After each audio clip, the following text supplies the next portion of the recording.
Hello everyone. Welcome for the course Financial Accounting First. Subject code is 20CP12T first semester. This is the Unit 2 Journal and Ledger, and this one is the session 6. Myself Manjula K, Senior Grade Lecturer, DRR Government Polytechnic. Recap. In previous session 5, we discussed some simple problem and compound journal entries. So I think you got lot of information regarding the problems of the journal entries in previous session. Let me move for the contents of the session 6. So in this session we have to once again discuss some problems of the simple and compound journal entries with some more examples. Once again we have to know about the learning objectives of the course. From this course, the student know the basic knowledge of the financial accounting, familiarize with the basic term of the accounting, familiarize with the methods of recording the various business transaction, acquire the necessary skill to maintain the various books of accounts. So ಪ್ರತಿ ಸೆಷನಲ್ಲೂ ನಾವು ಯಾವುದೇ ಒಂದು ಟಾಪಿಕ್ಕಿನ ಮೇಲೆ ಸಾಕಷ್ಟು ಪ್ರಾಬ್ಲಮನ್ನು explain ಮಾಡೋದ್ರಿಂದ ಸುಲಭವಾಗಿ ಯಾವುದೇ students ಒಂದು ಟ್ರಾನ್ಸಾಕ್ಷನನ್ನು ಬುಕ್ಸ್ ಆಫ್ ಅಕೌಂಟಲ್ಲಿ ಎಂಟ್ರಿ ಮಾಡೋದಕ್ಕೆ ಸಾಕಷ್ಟು ಮಾಹಿತಿ ಸ್ಕಿಲ್ ಸಿಗುತ್ತೆ from this course. So this is the most important learning objectives of the course. Let we discuss some problem on the journal entries. The first one problem here was the journal entries from the following sessions. So ಈ ಒಂದು ಸೆಷನ್ನಲ್ಲಿ ನಾವು ಕೆಲವೊಂದು ಟ್ರಾನ್ಸಾಕ್ಷನನ್ನು ನಾವು one by one ಮಾಡ್ತಾ ಹೋಗೋಣ. I will explain the transaction one by one. The first one transaction on 1st January 2019 commenced business with cash rupees 1 lakh. So ಇಲ್ಲಿ ಒಂದು ಬಿಸ್ನೆಸ್ಸನ್ನು ಪ್ರಾರಂಭ ಮಾಡಲಾಗಿದೆ. So this is the transaction between the owner and the business. ಈ ಒಂದು transaction business ಮತ್ತು owner ಅಥವಾ proprietor ಮಧ್ಯೆ ನಡೆಯುವಂತಹ ಟ್ರಾನ್ಸಾಕ್ಷನ್ನು. ಇಲ್ಲಿ ಒಬ್ಬ ಓನರ್ ಏನು ಮಾಡ್ತಾ ಇದ್ದಾನೆ, 1 lakh ರೂಪಿ, ಒಬ್ಬ ಓನರ್ ಅಂದರೆ ಒಬ್ಬ ಪರ್ಸನ್ ಏನು ಮಾಡ್ತಾ ಇದ್ದಾನೆ, 1 lakh ರೂಪಿ ಅಮೌಂಟನ್ನು ಕಾಂಟ್ರಿಬ್ಯೂಟ್ ಮಾಡಿ ಒಂದು ಬಿಸ್ನೆಸ್ಸನ್ನು ಪ್ರಾರಂಭ ಮಾಡ್ತಾ ಇದ್ದಾನೆ. So that 1 lakh rupee amount comes to the business, and this 1 lakh rupees comes from the owner account, that is the capital account. So in this transaction we have to find out two account. The first one is the cash account, second one is the capital account. Next one is the application of the rules, whatever the rules find in a classes of account. So in this transaction we find two account. The first one is the cash account, second one is the capital account. Cash indicate the asset. So as per the indication of the asset, it comes under the real account. So real account rules ಏನು ಹೇಳುತ್ತೆ ಅಂದರೆ, debit what comes in, here the cash comes in. So cash account is to be debited in journal entry. Cash ಬಿಸ್ನೆಸ್ಸಿಗೆ ಬರ್ತಿರೋದ್ರಿಂದ ನಾವು cash ಅಕೌಂಟನ್ನು debit ಮಾಡಿದ್ವಿ. And this cash comes to the business in terms of the capital, so that capital gives the cash. So capital ಅಕೌಂಟನ್ನು ನಾವೇನು ಮಾಡ್ತೀವಿ, ಅದನ್ನು credit ಮಾಡ್ತೀವಿ. Capital indicate the person is nothing but a owner. So ಈ ರೀತಿ ನಾವು ಅಕೌಂಟನ್ನು debit credit ಮಾಡಿದ್ಮೇಲೆ ಈ ಒಂದು ಡೆಬಿಟ್ ಕ್ರೆಡಿಟ್ ಮಾಡಿರುವುದಕ್ಕೆ ರೀಸನನ್ನು, ಬೀಯಿಂಗನ್ನು, ಬ್ರೀಫ್ ಎಕ್ಸ್ಪ್ಲನೇಷನನ್ನು ಬರೀಬೇಕಾಗುತ್ತೆ. Being capital introduce to the business, and ಅಮೌಂಟನ್ನು ಡೆಬಿಟ್ ಅಮೌಂಟ್ ಕಾಲಮಲ್ಲೂ ಮತ್ತು ಕ್ರೆಡಿಟ್ ಅಮೌಂಟ್ ಕಾಲಮಲ್ಲಿ same amount. 1 lakh rupee cash comes to the business, debit ಮಾಡಿದ್ವಿ. 1 lakh rupee cash gives from the capital account, 1 lakh rupee credit ಮಾಡಿದ್ವಿ. Next move to the second transaction. So second transaction is taken place on 3rd January 2019. So this is the simple transaction. Cash paid into the bank rupees 5,000. ಇಲ್ಲಿ ಕ್ಯಾಶನ್ನು ಬ್ಯಾಂಕಿಗೆ deposit ಮಾಡಲಾಗಿದೆ, ಕೊಡಲಾಗಿದೆ ಅಂತ ಅರ್ಥವನ್ನು ಕೊಡುತ್ತೆ. So ಹಾಗಾಗಿ ಇಲ್ಲಿ ಬರುವಂತಹ ಅಕೌಂಟ್ಸ್ ಯಾವುದಪ್ಪ ಅಂದರೆ ಮೊದಲನೇ account cash account, cash paid ಅಂತ ಇದೆ ನೋಡಿ, ಕ್ಯಾಶ್ ಕೊಡಲಾಗಿದೆ, ಕೊಟ್ಟಿದ್ದಾರೆ. ಸೊ ಕ್ಯಾಶ್ ಅಕೌಂಟ್ ಒಂದು ಓಪನ್ ಮಾಡ್ತೀವಿ. ನೆಕ್ಸ್ಟ್ ಬ್ಯಾಂಕ್ ಅಕೌಂಟನ್ನು ಓಪನ್ ಮಾಡ್ತೀವಿ.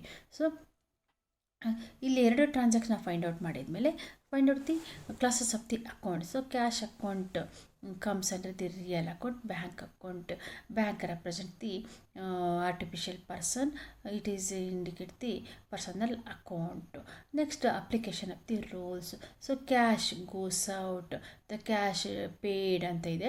So cash goes out to the bank, into the bank. ನಾವು ಕ್ಯಾಶನ್ನು ಬಿಸ್ನೆಸ್ಲಿರುವಂಥ ಕ್ಯಾಶನ್ನು ಬ್ಯಾಂಕಿಗೆ ಕೊಡ್ತಾ ಇದ್ದೀವಿ, ಡೆಪಾಸಿಟ್ ಮಾಡ್ತಿದ್ದೀವಿ. Bank is the receiver as a artificial personal account rules ಪ್ರಕಾರ.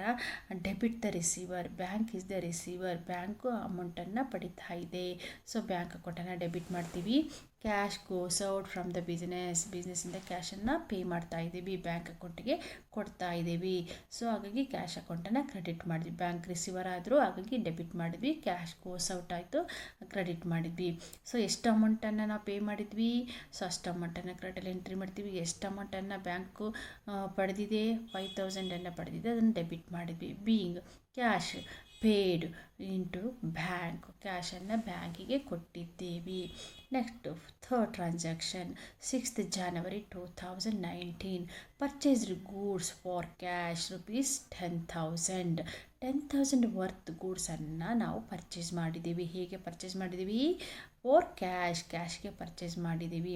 So this is the cash transaction ಆಗಿರೋದ್ರಿಂದ ಇಲ್ಲಿ 2 ಅಕೌಂಟ್ ಬರುತ್ತೆ, ಒಂದು ಪರ್ಚೇಸ್ ಅಕೌಂಟು, ಇನ್ನೊಂದು cash account. So purchase indicate the expense ಆಗಿರೋದ್ರಿಂದ ನಾಮಿನಲ್ ಅಕೌಂಟ್ ರೂಲ್ಸ್ ಪ್ರಕಾರ debit the purchase account.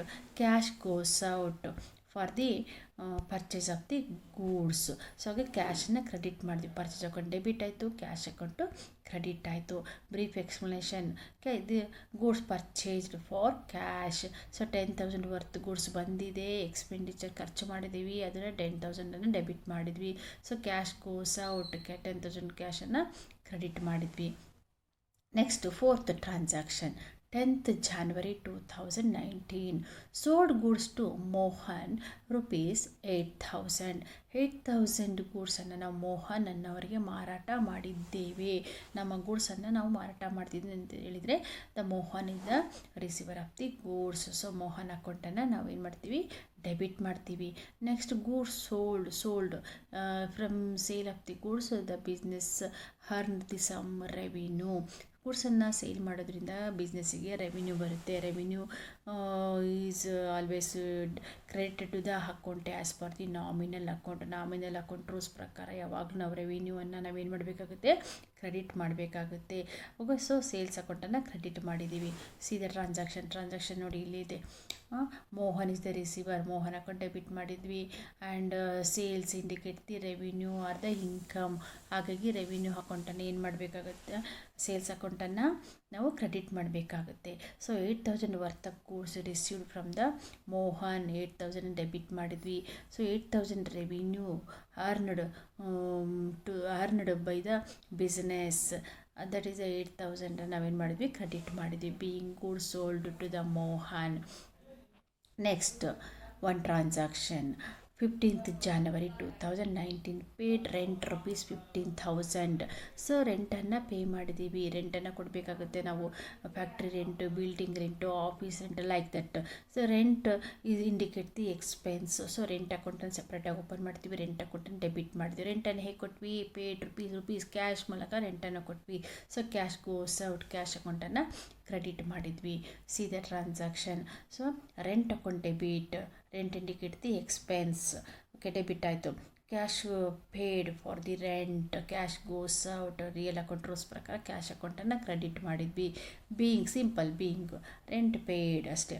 Okay, so amount debit amount 15,000 indicate the expense for the rent, debit ಮಾಡಿದ್ವಿ. 15,000 amount goes out, ಅದನ್ನು credit ಮಾಡ್ತೀವಿ, credit amount ಕಾಲಮಲ್ಲಿ entry ಮಾಡ್ತೀವಿ. Next transaction 20th January 2019. Withdraw cash for personal use rupees 2000. So this is the transaction between the owner and the business. ನೋಡಿ, first ಜಾನ್ವರಿಯಲ್ಲಿ owner ಏನು ಮಾಡ್ದ, 1,00,000 rupee ಅಮೌಂಟನ್ನು ಬಿಸ್ನೆಸ್ಸಿಗೆ ಹಾಕಿಬಿಟ್ಟು ಒಂದು ಬಿಸ್ನೆಸ್ಸನ್ನು ಪ್ರಾರಂಭ ಮಾಡ್ದ. So in first transaction cash comes to the business. So 20th ಏನು ಮಾಡಿದ್ದಾನೆ, ಸೊ ಯಾವಾಗಲೂ ಒಬ್ಬ ಪರ್ಸನ್ ತನ್ನ ಪರ್ಸನಲ್ ಯೂಸಿಗೋಸ್ಕರ ಒಂದು ಬಿಸ್ನೆಸ್ಸನ್ನು ಪ್ರಾರಂಭ ಮಾಡಿರ್ತಾನೆ, ತನ್ನ ಪರ್ಸನಲ್ ಲೈಫಿಗೆ ಉಪಯೋಗಕ್ಕೋಸ್ಕರ ಒಂದು ಉದ್ಯೋಗವನ್ನು ಪ್ರಾರಂಭ ಮಾಡಿರ್ತಾನೆ. ಸೊ ಹಾಗಾಗಿ ಅವನು ಮಧ್ಯೆ ಮಧ್ಯೆ ಬಿಸ್ನೆಸ್ಸಿಂದ ಸಮ್ಮೋ ಕ್ಯಾಶನ್ನು, ಗೂಡ್ಸನ್ನು ಅವನೇನು ಮಾಡ್ಬೋದು, ಬಿಸ್ನೆಸ್ಸಿಂದ ವಾಪಸ್ಸನ್ನು ಪಡಿತಾನೆ. ಹಾಗಾಗಿ this is the transaction between the owner and the business. So ಬಿಸ್ನೆಸ್ಸಿಂದ 2000 ರೂಪಿ ಕ್ಯಾಶನ್ನು ವಾಪಸ್ಸು ಪಡಿತಾ ಇದ್ದಾನೆ. ಸೊ ಯಾರು ಪಡಿತಿದ್ದಾರೆ, ಓನರ್. ವಿತ್ ಡ್ರಾ ಅಂದ ತಕ್ಷಣ ನಾನು ಡ್ರಾಯಿಂಗ್ ಅಕೌಂಟನ್ನು ಓಪನ್ ಮಾಡಬೇಕು ಅಂತ ಈಗ ಆಲ್ರೆಡಿ ಹೇಳಿದ್ದೆ. ಸೊ ಡ್ರಾಯಿಂಗ್ ಅಕೌಂಟನ್ನು ಓಪನ್ ಮಾಡಿದ್ವಿ. So drawing account receives the cash. So drawing account indicate the owner, represents the owner. So drawing ಅಕೌಂಟನ್ನು ನಾವು ಡೆಬಿಟ್ ಮಾಡ್ತೀವಿ as per the personal account rules.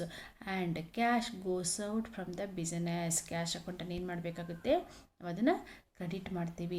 C the transaction 20th ಜಾನ್ವರಿಯಲ್ಲಿ drawing account debit ಆಯಿತು. Drawing account receives the benefit. Drawing account indicate the, it represents the owner or proprietor. ಹಾಗಾಗಿ drawing account debit ಮಾಡಿದ್ವಿ. And to cash goes out, cash account credit ಮಾಡಿದ್ವಿ. Being cash withdrawn for the personal use. 2000 amount received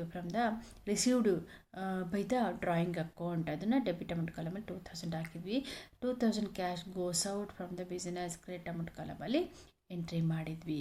being cash withdrawn for the personal use. So ಹೀಗಾಗಿ ಪ್ರತಿಯೊಂದು transaction ನಾವು entry ಮಾಡಿ ಆದ ತಕ್ಷಣ, journal entry ಮಾಡಿ ಆದ ತಕ್ಷಣ ನಾವು ಬ್ರಾಕೆಟಲ್ಲಿ ಒಂದು ನರೇಷನನ್ನು ಬರೀಬೇಕಾಗುತ್ತೆ. ಸೊ ನರೇಷನ್ ಅಂದರೆ ಏನು, brief explanation regarding the debiting and crediting of the account in journal book. So I think you got lot of information from this example of the journal entries. Next, here the worksheet. So in the worksheet I give some problems, some transaction regarding the journal entries. The first one, same transaction, commenced business with cash rupees 2 lakh and furniture rupees 50,000. So this is the compound journal entry. Compound journal entry ಆಗಿದೆ. So two assets are comes to the business. 2 asset ನಮ್ಮ ಬಿಸ್ನೆಸ್ಗೆ ಬಂದಿದೆ, cash ಮತ್ತು furniture. So both assets are to be debited to the journal account. So cash account debited, furniture account debited, and both the assets are comes from the capital account. So capital ಅಕೌಂಟಿಂದ ಬಂದಿದೆ. So capital account gives the benefit. ಹಾಗಾಗಿ capital ಅಕೌಂಟನ್ನು ನಾವು credit ಮಾಡ್ತೀವಿ. Cash paid into the bank, same transaction. Cash paid into the bank, ಬ್ಯಾಂಕಿಗೆ ಕ್ಯಾಶನ್ನು pay ಮಾಡಿದ್ದೀವಿ. Bank is the receiver, bank account debited to cash account. Next one transaction 6th ಜಾನ್ವರಿಲಿ purchased goods for cash rupees 25,000. This is the cash transaction. Purchase account ಯಾವಾಗಲೂ ನಾನು debit ಮಾಡಬೇಕು ಅಂತೇಳಿದ್ದೆ. Cash goes out, cash ಅಕೌಂಟನ್ನು credit ಮಾಡ್ತೀವಿ. Next 10th January sold goods to Mohan, same transaction. Mohan ಗೂಡ್ಸನ್ನು sale ಮಾಡಿದ್ದೀವಿ. Mohan is the receiver, Mohan account debited to sales account. Okay, sales indicate the revenue. ಹಾಗಾಗಿ ಅದನ್ನ ಕ್ರೆಡಿಟ್ ಮಾಡ್ತೀವಿ. ಯಾಕೆಂದರೆ ನಾಮಿನಲ್ ಅಕೌಂಟ್ ರೂಲ್ಸ್ ಪ್ರಕಾರ debit the expense, credit the income. Income is nothing but a revenue. Sales account indicate the revenue or the income, so that revenue account is to be credited. Mohan is the receiver, Mohan account is to be debited. Next, paid rent 12,000, salary rupees 20,000 on same day. Two expenditures are incurred by the business on the same nature. If the same nature of transactions are taken place in a same day is called as the compound journal entry. So compound journal entry ಅಂತ ಹೇಳ್ತೀವಿ, ಅಥವಾ combined journal entry ಅಂತ ಹೇಳ್ತೀವಿ. ಒಂದೇ ದಿನ ಒಂದೇ ಲಕ್ಷಣವಿರುವಂತಹ transaction ನಾವು ಮಾಡಿದರೆ ಅದನ್ನು ನಾವೇನು ಹೇಳ್ತೀವಿ, combined journal entry or compound journal entry. So same ಡೇನಲ್ಲಿ ರೆಂಟನ್ನು ಪೇ ಮಾಡಿದ್ದೀವಿ, ಸ್ಯಾಲರಿಯನ್ನು ಪೇ ಮಾಡಿದ್ದೀವಿ. Both are indicate the expense. ಎರಡು ಎಕ್ಸ್ಪೆನ್ಸನ್ನು ಇಂಡಿಕೇಟ್ ಮಾಡುತ್ತೆ. So that rent account debit ಮಾಡ್ತೀವಿ, ಸ್ಯಾಲರಿ ಅಕೌಂಟನ್ನು ಡೆಬಿಟ್ ಮಾಡ್ತೀವಿ to cash account. So salary ಮತ್ತು ರೆಂಟನ್ನು ಹೇಗೆ ಪೇ ಮಾಡ್ತೀವಿ? ಕ್ಯಾಶ್ ಮೂಲಕ ಪೇ ಮಾಡ್ತಾ ಇದ್ದೀವಿ. ಸೊ ಒಟ್ಟು ಕ್ಯಾಶ್ ಅಮೌಂಟ್ ಎಷ್ಟಾಗುತ್ತೆ? 12 ಪ್ಲಸ್ 20,000 ಎಷ್ಟಾಯಿತು? 32,000 cash goes out from the business. Cash account is to be credited. Next 20th withdrawn cash for the personal use ಅಂದ ತಕ್ಷಣ ನೀವೇನು ಮಾಡಬೇಕು ಅಂತ ಹೇಳಿದೆ? ಡ್ರಾಯಿಂಗ್ ಅಕೌಂಟನ್ನು ಓಪನ್ ಮಾಡಬೇಕು ಅಂತ ಹೇಳಿದೆ. So drawing account receive the cash, drawing account debit ಮಾಡಿದ್ವಿ. So cash goes out from the business. How much goes out? 5,000 amount cash goes out from the business. So this is the transaction between the owner and the business. From this example you also clarify all the doubts. Next, session outcomes of the course. From this course, student at the end of the course get the information about the basic knowledge of the accountancy, that is understand the basic knowledge of the accountancy and understand the knowledge of the maintaining the books of account.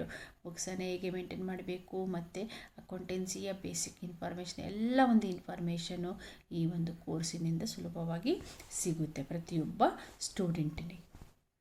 Next, books for the reference. So ಇನ್ನು ನೀವು ಹೆಚ್ಚು ಪ್ರಾಬ್ಲಮನ್ನು ಮಾಡಬೇಕು ಅಂದರೆ ನೀವು accountancy volume first BS Raman ಬುಕ್ಕನ್ನು refer ಮಾಡ್ಬೋದು. Accountancy first by ಕಡಗೋಲ್ ಅವರ ಬುಕ್ಕನ್ನು ರೆಫರ್ ಮಾಡ್ಬೋದು. Accountancy volume first by the pre university education ಬುಕ್ಕನ್ನು ನೀವು ರೆಫರ್ ಮಾಡ್ಬೋದು. Accountancy has written by the Reddy and Appannaiah. Accountancy by doctor TV Raju and doctor Seshamurthy, Swapna publication. So ಈ book ತುಂಬ ಚೆನ್ನಾಗಿದೆ, ಅದನ್ನು ರೆಫರ್ ಮಾಡಿ. NCERT books of CBSE or ICCE ಬುಕ್ಕನ್ನು ನೀವು ರೆಫರ್ ಮಾಡ್ಬೋದು.